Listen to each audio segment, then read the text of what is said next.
Nessa entrevista, eu vou falar com uma pessoa que vem representando, na verdade, um grupo de empreendedores, que devido à sua forma de pensar e o seu propósito de vida em comum, resolveram fundar uma empresa que se tornou uma grande família, a Família Soul. Vem comigo que você vai gostar muito dessa entrevista. Então, Rodolfo, é uma alegria muito grande para mim te receber aqui. Gratidão por ter aceito o meu convite para participar dessa entrevista. Eu tenho certeza, que todo o conteúdo que você vai apresentar aqui vai acrescentar positivamente a vida das pessoas que vão nos assistir. Principalmente no aspecto que fala sobre educação, sobre sociedade, sobre vida com propósito. Muita gratidão pela Família Soul ter aceito o meu convite. Obrigado a você.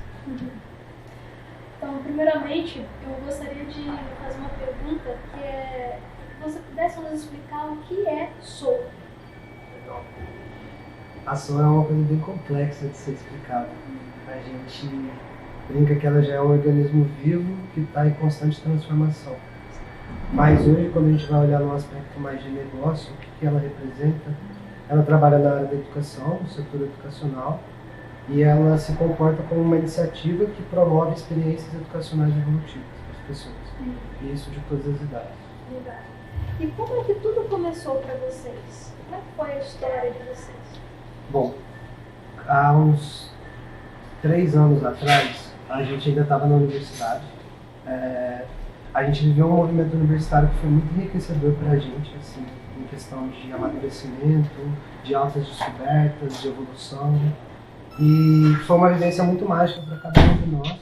E quando a gente encerrou aquele ciclo, a gente começou a se questionar se a gente ia seguir o padrão, que seria um estágio, seria formatura, coisas assim, ou se a gente continuaria com esse lado mais de fazer diferente, de tocar o coração das pessoas, de alguma forma entregar ou colaborar para a evolução da sociedade.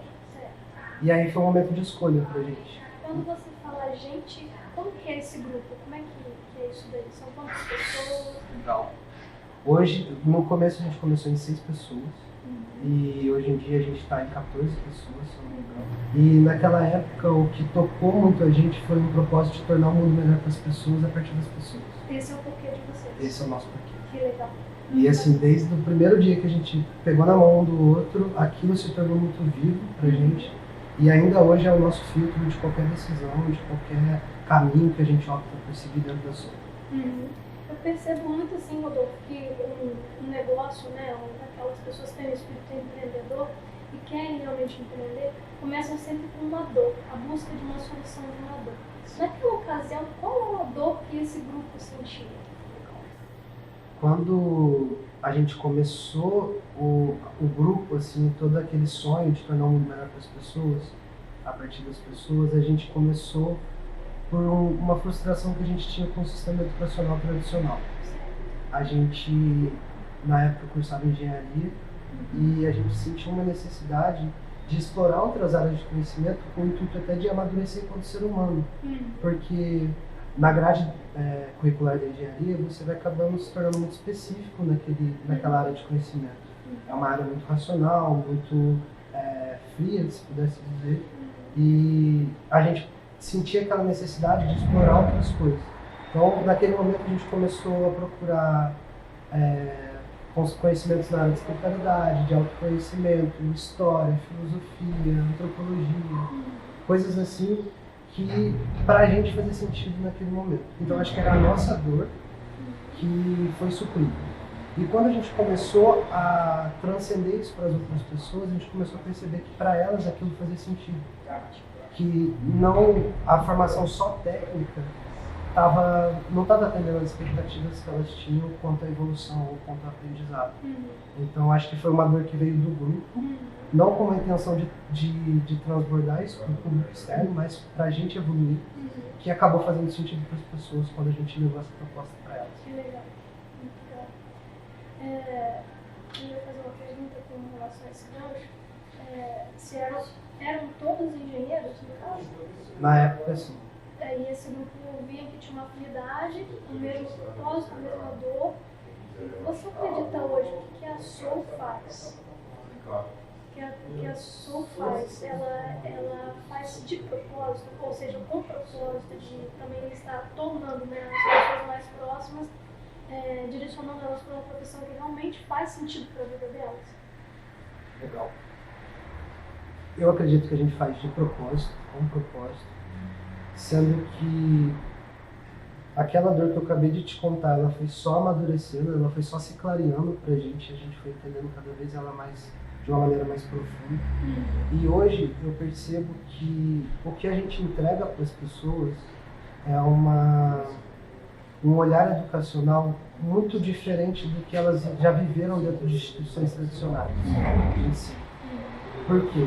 Porque quando a gente promove uma experiência em que você desconstrói a visão do professor, que é um dos pontos que a gente tem como característica, e começa a entender que aquela pessoa tem uma bagagem, ela tem uma experiência, ela tem algo a entregar para aquele grupo, e não necessariamente ela vai ficar passiva recebendo verdades acreditáveis, ela se sente muito bem. Ela sente que ela está sendo valorizada, que existe um olhar de ser humano para ser humano ali. E naturalmente esse se sentir bem dela faz com que ela se permita ser transformada. E quando eu falo transformada, é autotransformada. Ela mesma vai viver um processo dela de evolução. A mudança começa de dentro para fora, das pessoas para as pessoas. Exato. Por isso que eu não sei se tem uma conexão com o profissional, como você disse. Porque depende muito do momento que ela está vivendo. Bom, e quer dizer, se ela estiver precisando resolver naquele momento uma situação pessoal, ok. Se estiver precisando resolver algo que seja relacionado ao profissional, ok também. Mas é porque tudo é parte dela, na verdade. Pra gente, o conceito evolução, ou o conceito autotransformação, é como se fosse um pote vazio. Em que a pessoa ela vai preencher com o que faz sentido para ela naquele momento. Então, naturalmente, a autotransformação que ela vive naquela experiência está condicionada com o momento atual de vida dela. Então, os problemas que ela está enfrentando, os desejos que ela tem, os sonhos que ela tem. Então, ela vai dar um significado para essa palavra e, a partir disso, a autotransformação dela vai seguir esse foco. Faz sentido? Nossa, muito legal.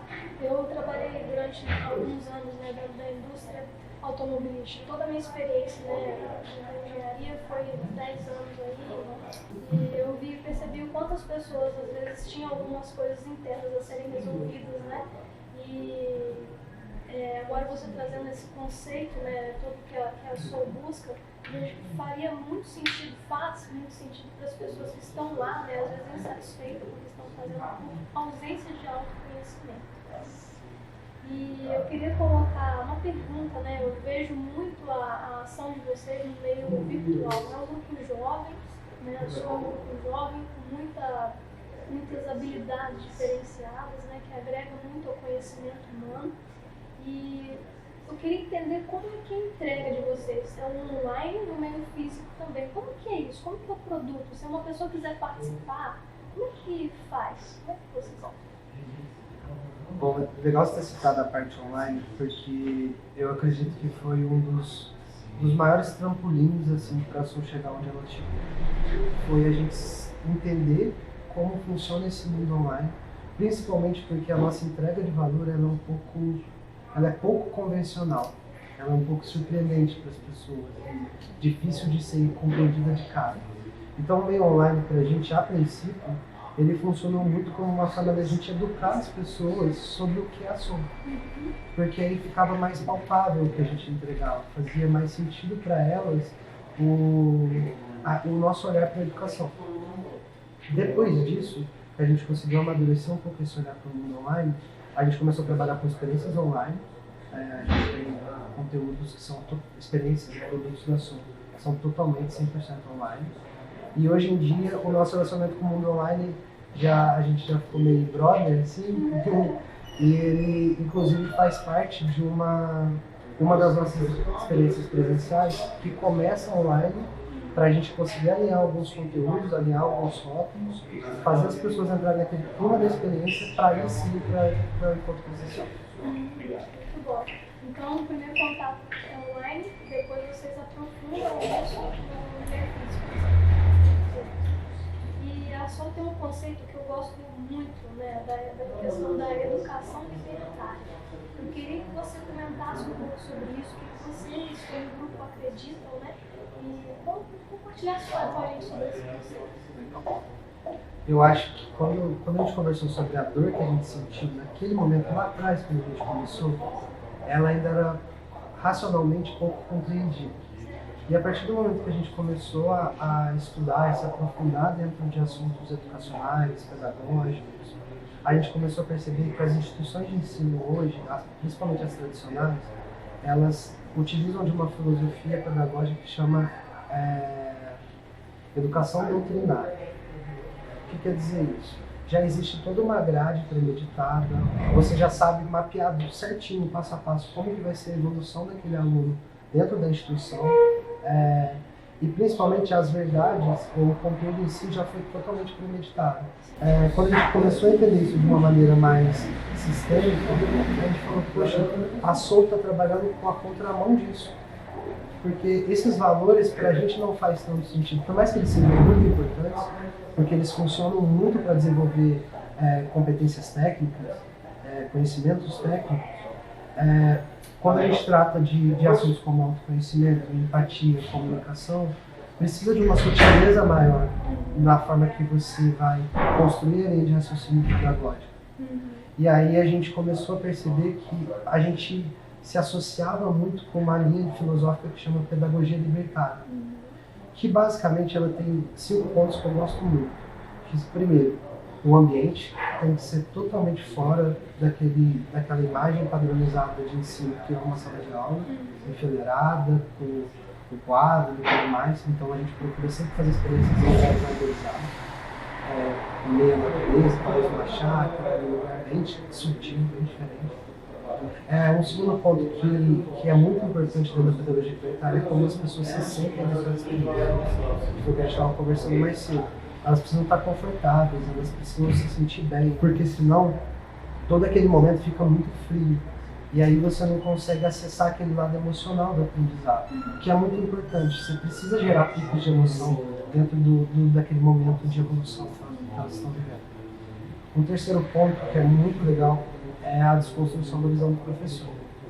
Ali você começa a ter um guia.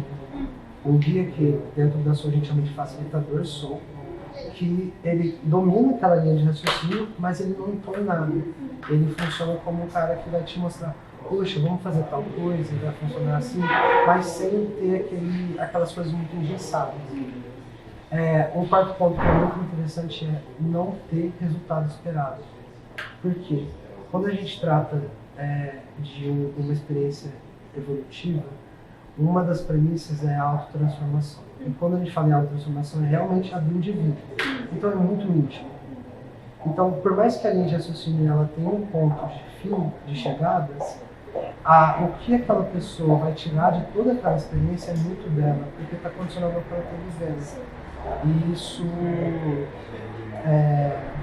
faz com que seja muito personalizada, ao mesmo tempo muito profunda para aquela pessoa e muito transformadora automaticamente. O quinto ponto, ele faz com que... O quinto ponto, ele é quando a gente olha com muito carinho para as ferramentas pedagógicas que a gente vai utilizar. Elas precisam ser surpreendentes. De verdade, pouco convencionais. Por quê? Porque quanto mais a pessoa ela tem aquele estado de êxtase com o que está acontecendo, com a presença desse guia, mais fácil é fazer essas conexões que são muito sutis, são muito sensoriais. Porque ela está vivendo aquilo de fato. Então, assim, um exemplo de práticas pedagógicas que a gente utiliza. Meditação, brincadeira de polícia e ladrão, construir um parque de diversões com um jornal, por exemplo.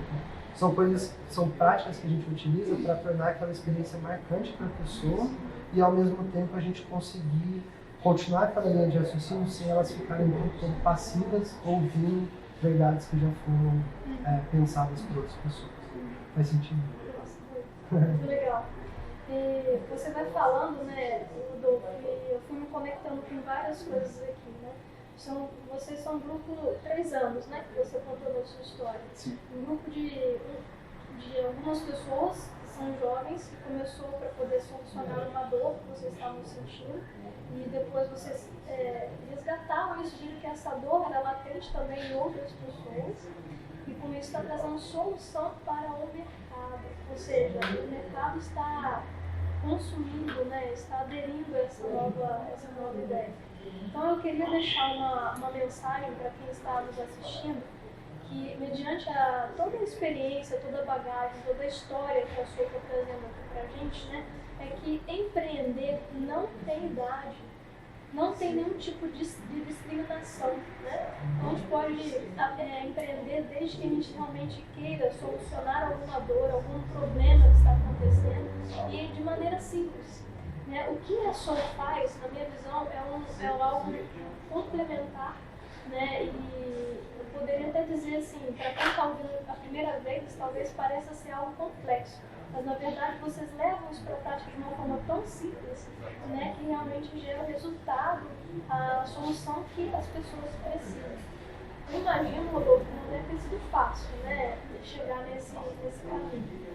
Você acredita que o fato de ter vários jovens com várias experiências, eu sei que tem pessoas que viajaram, ficaram muito tempo fora, passaram por experiências grandiosas fora, você acredita que nesse contexto de grupo, cada um foi agregando uma partezinha e chegou onde chegou? Como é que foi isso? Com certeza. A princípio, o que eu vejo que naturalmente, como a gente começou em 6, já era uma microempresa, por mais que não tinha estrutura nenhuma, mas eram pessoas diferentes que estavam juntas para o mesmo propósito. E naturalmente cada um foi se encaixando dentro das necessidades de construção que a gente vivia. Porque assim, como se disse, empreender para qualquer idade e existe um processo, assim, existem alguns passos que você precisa dar. E quando você ainda está concebendo a ideia, talvez ainda não tenha aquela estrutura tradicional de marketing, financeiro, tudo isso, mas cada perfil, cada indivíduo é muito importante para essa construção. Então, como que a gente foi se entendendo enquanto grupo? Primeiro, que a gente sempre buscou fortalecer muito o nosso laço, enquanto time, enquanto pessoas que estão servindo a esse propósito, e essa união ajuda muito a gente a superar desafios e tudo mais. E assim, a nossa cultura interna, assim, que foi surgindo com naturalidade, não foi nada imposta, fazia com que a gente tivesse muita autonomia. Então, o que um via sentido, ou o que ele via que poderia ser viável, poderia acontecer e trariam ganhos para a Sou, ele tinha toda a liberdade e todo o apoio para implementar, para testar, para errar, porque não dá certo de primeira, ele tentando ir fazendo e tudo mais. Então, o que eu vejo que foi acontecendo com naturalidade é que, através dessa união e através dessa autonomia, a gente foi se encontrando dentro das necessidades da Sou. Porque ela não começou como Sou, ela começou como outra coisa. A gente brinca que a gente teve várias encarnações. Então o grupo ficou unido e foram chegando pessoas novas para somar, para a gente ficar cada vez mais forte enquanto um time. Então, tipo, em cada uma das encarnações, a individualidade de cada um contribuía de maneira direta para o momento que a gente estava vivendo. E, por exemplo, como você disse, teve pessoas que já viajaram, teve pessoas que já tiveram empresas, tem pessoas que já tiveram grandes projetos, tem pessoas que têm uma característica mais de relacionamento, tem pessoas que é mais tímida. Então, tipo, essa diversidade foi muito rica para a gente ultrapassar cada um dos desafios que a gente foi vivendo durante essa temporada. Empreendedorismo é isso, né? Multidisciplinaridade. É um conjunto de habilidades que cada um de nós temos. Se no caso for um grupo, né? Cada um tem a sua habilidade, pegar toda essa habilidade e colocar num pacotinho, vamos dizer assim, e depois ver o que dá, né? Com tudo isso daí. Porque todos somos seres especiais, cada um com uma capacidade intelectual, e pode sim, quando quer solucionar algum problema, alguma dificuldade no mercado, né? Colocar essas habilidades em prol disso daí. Então, isso que eram engenheiros, engenheiro um pouco de educação, um pouco de psicologia, né? As habilidades foram chegando, né? E a parte administrativa, financeira, com certeza a engenharia veio contribuir, né? O empreendedorismo é multidisciplinar, né? E eu gosto muito disso porque às vezes o empreendedor pensa, eu vou abrir um negócio e o negócio flui sozinho, ou pega modelos antigos de negócio, do qual é só talvez levantar uma porta, colocar o produto e não chegar às pessoas. Não é isso. No empreendedorismo vai muito além, né? Existem as habilidades que cada um tem para poder fazer o que gosta. Vai desde a parte financeira até a parte humana do negócio, né? E aí transforma todos esses conhecimentos internos em prática. Né? Tudo aquilo que você tem de bom pode ser exercido e aquilo que você às vezes não tem pode ser buscado no mercado através de transformações como a Soul traz, né? Conhecimentos, livros, viagens, tudo isso é muito proveitoso. Né? Então é só uma dica aí para os empreendedores que eu gostaria de deixar também. Né? Se eu puder complementar, claro. Até quando eu digo que a Soul surgiu de um problema que a gente sentia e racionalmente não entendia ele ainda, e até citei algumas encarnações que a gente viveu, que a gente brinca, que viveu, porque a gente trabalhou com coisas já muito diferentes, assim, desde aceleração de startups, a buscar fazer eventos com fomento ao empreendedorismo, a depois trabalhar mais com treinamentos voltados para o mercado, treinamentos mais corporativos. E aí sim, da Ascensão, foi porque a gente acho que teve um mindset de investigar o problema constantemente. E assim, não se apegar ao que estava acontecendo, mas sim cada vez mais clarear qual é o problema que a gente veio para resolver e não ter medo de virar o tabuleiro. E não ter medo de começar do zero, e de alguma forma ter que desconstruir alguma coisa que já havia sido construída. Porque eu costumo ouvir muito assim nas nossas vivências da Soul que, cara, quem teve essa ideia genial, e não foi uma ideia, foi uma busca, foi uma construção que naturalmente a Soul foi sendo construída. Com cada pessoa que se envolveu, com cada projeto que a gente realizou, cada experiência que a gente proporcionou com uma turma muito diferente, tudo foi fazendo com que a Soul fosse ganhando cada vez mais corpo, cada vez mais cara, para de fato estar aí hoje. Tem duas coisas que eu gostaria de comentar, um aprendizado, né, na verdade. É que se tiver que fracassar, se tiver que errar, porque inevitavelmente o negócio, principalmente quando envolve pessoas jovens, né, assim como você, como eu e tantos outros, o erro ele é inevitável. Se ficar com medo do erro, vai paralisar, não vai continuar, vai dar sequência. Se tiver que errar, que erre logo. Exato. Né? E que aprenda rápido. Que aprenda rápido. Né? O que eu costumo dizer sempre, o oposto de sucesso não é o fracasso. O oposto do sucesso é desistir. A gente só fracassa quando realmente desistimos. E a insistência, né, e essa questão de estar sempre renovando esse plano de aprendizados fez com que a Soul tivesse um degrau a mais a cada episódio, né, que ela foi vivendo, nas reencarnações que você mencionou, que é o que? Aprendendo com o próprio eu. E existem dois tipos de perfil de empreendedor, né? É o perfil persistente e o perfil perseverante.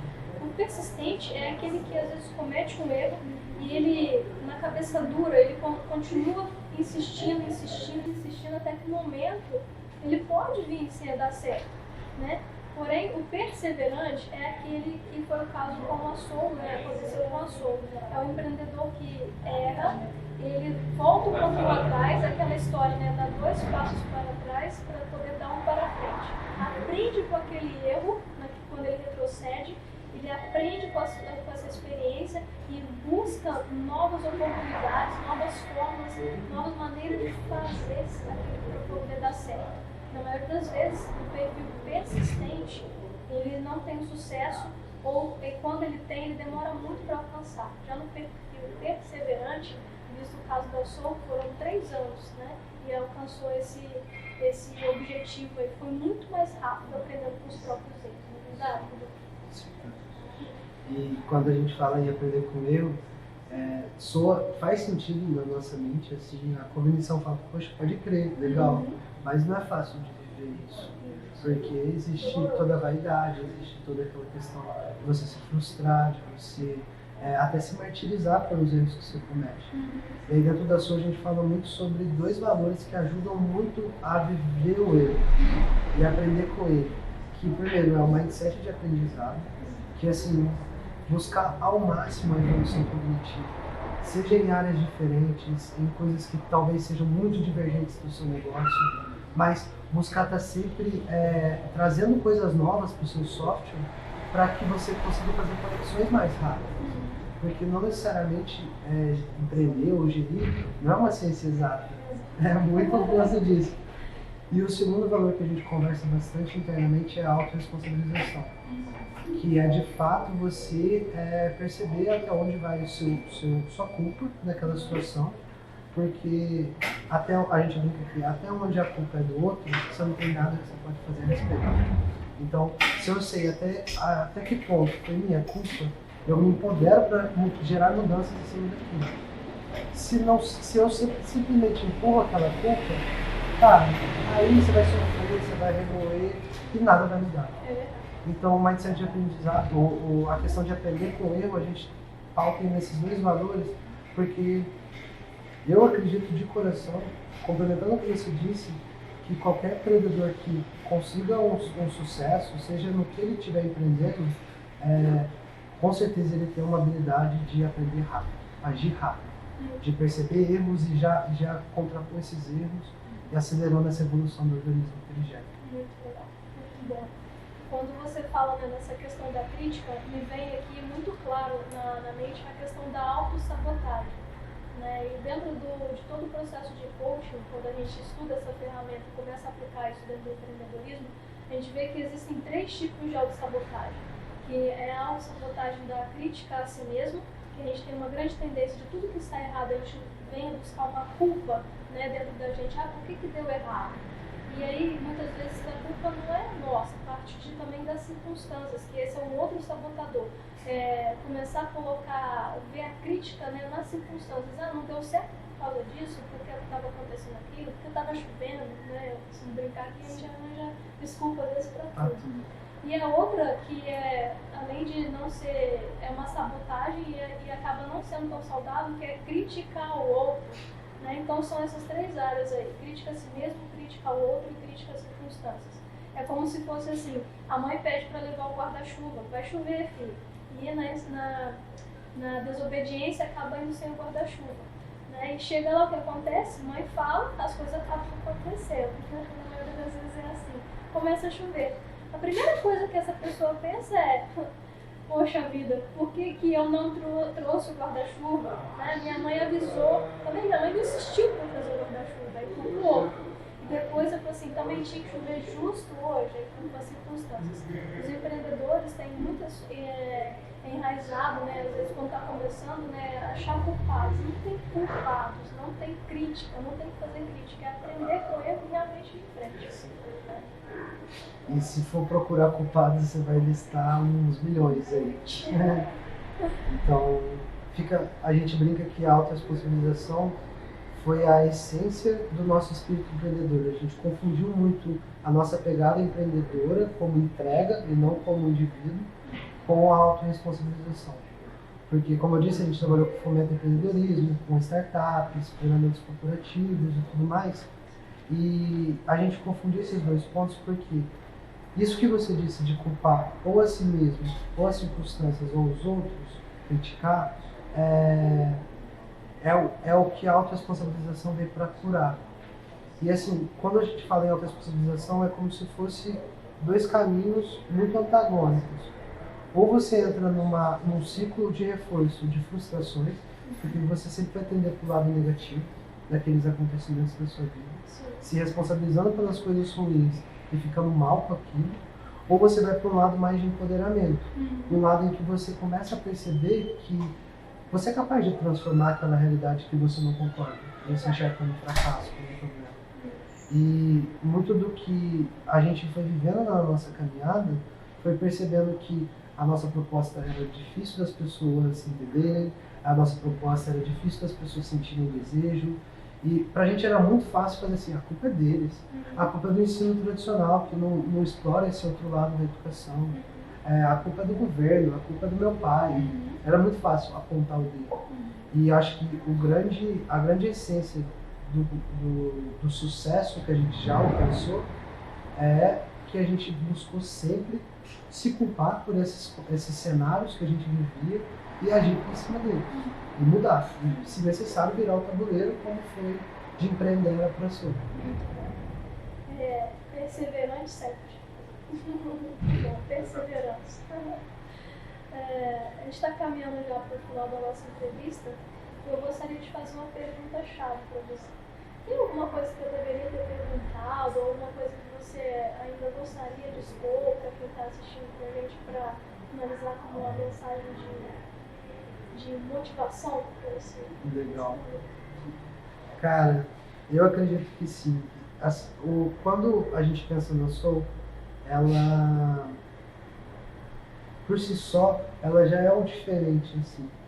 Tanto que é um mercado que teoricamente ainda não existe, ainda não está consolidado, é uma proposta um pouco diferente. A gente constrói produtos que são muito inovadores, são muito diferentes mesmo do que as pessoas esperam quando procuram a educação tradicional. E o que eu acho que seria legal deixar como uma última mensagem é que acho que a grande bandeira que a gente defende dentro da Soul é desconstruir uma visão cartesiana, pelo menos na educação. Numa visão cartesiana, a gente acha que existem várias caixinhas. A caixinha da engenharia e a caixinha da psicologia, por exemplo. E elas não se misturam dentro dessa visão cartesiana. E quem está vivendo a caixinha da engenharia, ele precisa entrar quanto mais profundo dessa caixinha, se tornar mais especialista nessa caixinha. Mas se ele for para a psicologia, peraí, tem alguma coisa errada, as pessoas já se assustam. E essa visão cartesiana da educação faz com que a gente não consiga evoluir de uma maneira holística, de uma maneira integral. Isso aconteceu comigo, sabia? Como? Porque as pessoas acreditam que o coach é psicologia. Na verdade, o coach não é psicologia, ele tem uma base na psicologia positiva. Né? Mas ele estuda uma coisa que eu fui muito apaixonada. Né? Eu formei em engenharia e eu fazia no mesmo tempo que engenharia física. Duas faculdades. Né? E aí, no momento que eu fazia física, eu tinha a questão da física quântica. E aí foi me trazendo, né? Eu fui pela paixão pela área exata, pela questão da física. E eu vi, poxa, que legal, né? Comportamento humano, psicologia positiva, que é uma coisa super importante para mim, porque o pensamento positivo, né? Você acreditar em tudo naquilo que você acredita, é uma das fontes de energia para mim, né? Eu nunca penso nas coisas negativas, a psicologia positiva explica muito como isso funciona. Então foi uma cadeia de coisas que aconteceram, até que um dia, no executivo que eu trabalhava, me perguntou, olha, como assim engenheiro de pessoas, né? Como você sai da engenharia e vai para a psicologia? Aí eu expliquei para ele a questão de paixão e propósito. Eu que dava assim, para pegar todos os conceitos da engenharia da área exata, misturar com o que você está falando, né? São exatamente do cartesiano para ir para outra parte que você ainda vai explicar, né? Misturando todas as habilidades que eu tinha para poder ajudar pessoas que querem ter vida com mais propósito, que querem realmente realizar aquilo com paixão. Porque o que eu acredito de verdade, Rodolfo, é que as pessoas são motivadas por duas camadas. A primeira camada, que é a camada do conquistar, né, um nível muito, talvez, superficial do conhecimento, da característica humana, que é o conquistar uma casa, conquistar um relacionamento, conquistar coisas de uma maneira geral. E tem a segunda motivação, que é aquela motivação que realmente move o ser humano, que está ligado, vinculado ao sentimento e à alma dela. E aí, quando a pessoa entende que ela vai fazer, que ela está motivada, porque ela tem uma emoção, que ela quer chegar a um lugar mais longe, com aquilo que ela realmente acredita, com o propósito dela, aí não tem cartesiano não, ela tem tudo que a pessoa tem de bom para poder oferecer para mim. Exatamente isso. Exatamente isso. É muito assim que a gente enxerga. Por quê? Porque quando se trata de empreendedorismo, para a gente é transformar a realidade. E quando se a pessoa se predispõe a transformar uma realidade, não é uma habilidade, não é uma linha de raciocínio, de conhecimento técnico que vai ajudar ela a fazer isso. É uma gama de coisas, é uma gama de experiências, é uma gama de habilidades, muita coisa vai contribuir para que ela de fato transforme aquela realidade. E é nessa educação que a gente acredita, numa educação mais integral, onde conteúdos que são muito divergentes convergem, sabe? Que formem uma linha de raciocínio pedagógica que faça sentido, mas que transforme a pessoa na essência dela, no que faz sentido para ela. e não para ela se adaptar ou se mascarar para virar uma demanda de mercado, sabe? O que eu sei hoje, o mercado absorve, então eu sou desejável pelo mercado. Não, seja desejável por si só, sabe? Seja você, vira o jogo, sabe? Faça o que for necessário. E assim, é isso que a gente acredita. E eu acho que quando a gente fala até nessa questão do empreendedorismo, de tudo isso que a gente foi vivendo nessa caminhada, a gente recebeu alguns presentes. Eu acredito muito nessa questão do propósito que a gente sempre viveu, na intenção que a gente tinha a fazer as coisas. E eu acho que hoje, um dos últimos presentes que a gente recebeu foi que cada vez mais o outro lado da educação, o lado mais soft skills, o lado mais habilidades socioemocionais, estão ganhando relevância no mercado. O hard skills, que são o conhecimento técnico, né, o conhecimento mais denso, mais sólido, eles são importantes, eles não se desmereceram, mas essas soft skills e essas habilidades emocionais estão ganhando importância. E quando eu penso no contexto de um empreendedor, talvez elas sejam ainda mais importantes, porque são muitos problemas, são muitos desafios, são muitas conquistas a ser celebradas, mas é uma caminhada muito divertida e ao mesmo tempo muito intensa. Então, eu vejo que as coisas vão se conectando sem a gente ter domínio, quando a intenção está alinhada com quem você é de verdade. Muito bom, muito bom. Então eu vejo que o nosso trabalho ele se complementa muito, né? O trabalho da sua, o trabalho da pode dizer. E eu gostaria de deixar um recado para quem está nos assistindo com relação a autoconhecimento. Se você busca autoconhecimento, se você busca realmente ter esse up, né, na questão de soft skills que o Rodolfo comentou aqui, eu recomendo fortemente que vocês procurem esse grupo. Tem o endereço eletrônico lá, souevolução.com.br. Perfeito. E também nas redes sociais, né, Rodolfo? Nosso Instagram é sou.evolução. Perfeito. Muito bom. Dá uma olhadinha lá, gente, vai valer a pena. Vocês vão gostar, com certeza. Rodolfo, muita gratidão por ter participado dos seus conhecimentos. O conhecimento da sua agregou muito, viu? A série do Vira Chave, a série de vídeos que eu estava proporcionando aqui. E volte sempre. Com certeza. Será sempre bem-vindo. Olha, já te falei algumas vezes, mas muito obrigado por existir na nossa vida. Isso é muito importante. Gratidão e muito. Muito obrigado por esse convite. É um prazer estar com você. Gratidão e muito. Obrigada. E aí, gostou da entrevista? Não deixe de compartilhar com um amigo que precisa ouvir mais sobre esse assunto. E caso você ainda tenha alguma dúvida ou alguma sugestão, deixe aqui no comentário. Eu terei o maior prazer em interagir com você. Lembre-se, inscreva-se no canal para que você possa receber as demais entrevistas dessa série. Está muito bacana. Um forte abraço e até mais. Tchau, tchau!